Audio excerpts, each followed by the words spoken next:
Week 4 of the fantasy baseball season. Here's a few pitchers I look to buy and trade for this week. The first pitcher, Joe Ryan of the Minnesota Twins. Ryan, it was a solid year for him last season, but so far off to a mediocre and slow start on the year. 27 innings, 1-2 record, 28 Ks, a 4 ERA, 0.96 WHIP, and only one quality start on the season. So last year, Ryan, he was going deep into ball games. He was pitching well for this Twin team. And this season, this Twin team, it looks like they can be a bad team in the American League and not win a lot of ball games. And Ryan, in his latest outing, did give up 3 home runs. So right now, well, he's been mediocre and struggling over the last couple weeks and the whole year for the most part, besides one big game, April 9th at Kansas City, where he went 7 innings, got the win, 2 hits, no runs, 4 Ks, and a quality start. Besides that one, he hasn't done much. Then April 14th versus the Mets, 5 innings, no decision, 3 hits, a run, 2 walks, 8 Ks. And April 20th at the Braves, like I said, he gave up 3 home runs in that ball game, and he got rocked. 5 innings, got the loss, 8 hits, 6 runs, a walk, 5 Ks in that one. So Ryan, only one quality start in 5 starts on the season. He's struggling. This Minnesota Twin team, like I said, they're not going to be a good team this season. They're not doing much. But Ryan, he's got good stuff, and I think he could turn things around as the weather gets warmer. And sometimes it takes some of these pitchers just, 5-6 outings to get things going and get their legs under them. So I think Joe Ryan, even though he's struggling right now, he's got good stuff. Last season was a solid year for the most part for him, and I think he could turn it around. And after getting lit up in the last outing, he's definitely a buy low pitcher this week. The next pitcher, Chris Sale of the Atlanta Braves. He was on the list last week, and once again, he's made it. Is Chris Sale. His next outing is April 25th at the Arizona Diamondbacks. So the Cy Young winner last season, he struggled mightily on the year. 23 and a third, 0-2 record, 32 Ks, a 6.17 ERA, a 1.63 WHIP on the season. So Sale last year, after he thought his career possibly could be over, he was going to play maybe 1 or 2 more years and then retire, and had the Cy Young season with the Atlanta Braves. And this Brave team, they've struggled this season, starting 0-8, even though they've roped the ship a little bit now, 9-13 on the season. But Chris Sale, like I said, he struggled mightily so far in the year. April 8th versus Philly, 4 2/3, no decision, 9 hits, 5 runs, 5 Ks. April 13th at the Rays, 4 1/3, got the loss, 6 hits, 3 runs, 3 walks, 7 Ks.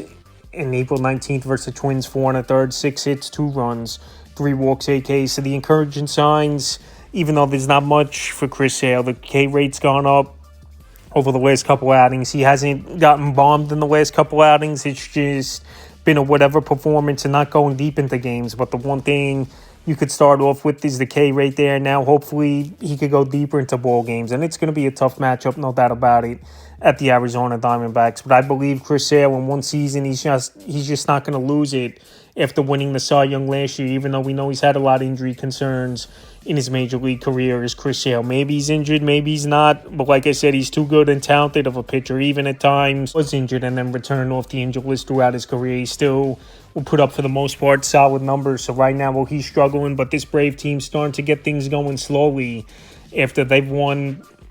They've been 9-5 in their last 14 games. I think Chris Sale's a good buy low option this week. The next pitcher, Aaron Nola of the Philadelphia Phillies. Aaron Nola off to a slow start, but he's an innings eater. He's a gamer. I know he's 0-5 on the season. Is Nola with a 6.43 ERA in 28 innings with a 1.61 WHIP and a quality start. But to be honest, he's only had a couple bad games where he really got bombed as Nola, but he's still getting lanked, going 5+ innings, worst case scenario for Aaron Nola. And right now is a perfect time, I believe, for fantasy owners to go out there and get him, because he's a pitcher.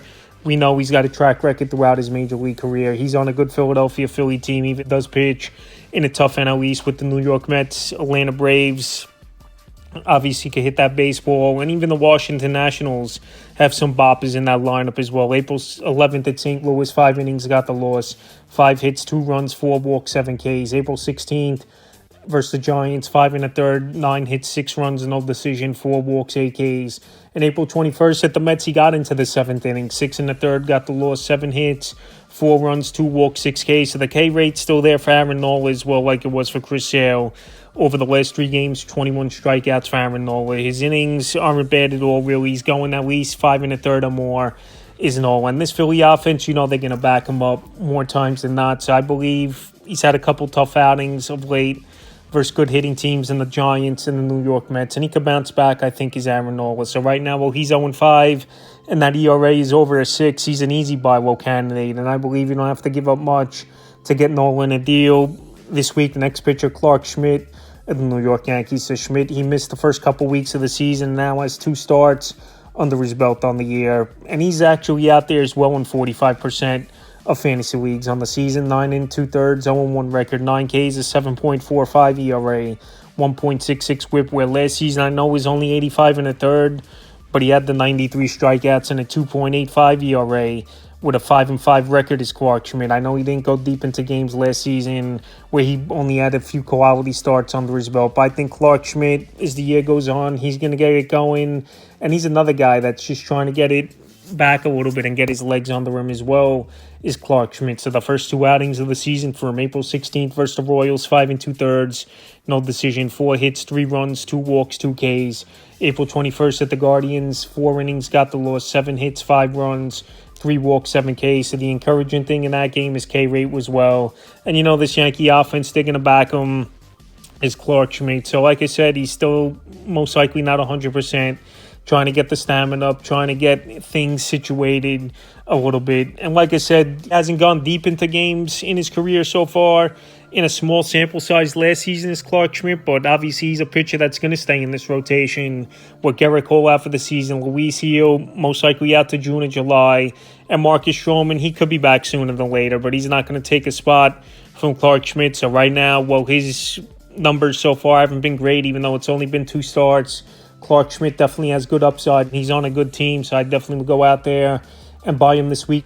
The final pitcher I look to buy and trade for this week is Luis Castillo of the Seattle Mariners. Castillo, we know he's been a Bulldog. We know he's been a solid starter for many seasons, going back with the Cincinnati Reds, now with the Seattle Mariners over the last few years. And so far this season, he's off to a slow start, 26 1/3, 2-2 record, 23 Ks, a 4.44 ERA, a 1.59 whip, and a quality start. So there was some off-season talk. He might get traded, is Luis Castillo. But obviously, there was no takers and a decent package, and they also wanted the team to pay most of his salary. So we'll see at the deadline if Seattle's in it or not, if they trade Castillo. But this season, he really hasn't been pitching to the level where he was last year and years prior. April 8th versus Houston, 5 innings, no decision, 5 hits, no runs, 2 walks, 6 Ks. April 15th at the Reds, 4 1/3 versus former team, got the loss, 7 hits, 6 runs, 4 walks, 3 Ks. So he got roughed up in that one. And April 20th at the Blue Jays, 5 innings, got the win. 10 hits, 3 runs,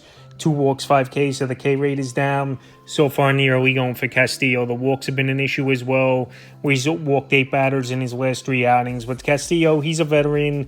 He's got good stuff. He's a gamer, no doubt about it. And like I said, if he does get traded to another team, let's say at the deadline, where he's going to get more run support and on more of a contender than Seattle, where they're a fringe wildcard team, I believe here. I think Castillo, his value could really boost up. But the thing is, his pitch counts has been high. Walks have definitely been a problem, like I said. But as the year goes on, some of these veterans takes them a month or 2, and then they kick it into gear and get things going. And that's exactly what I think is going to happen with Castillo. So right now, while he's struggling and not pitching great baseball and going deep into games, he's definitely a pitcher I will buy this week. So that's a few pitchers I look to buy and trade for week 4 of the fantasy baseball season.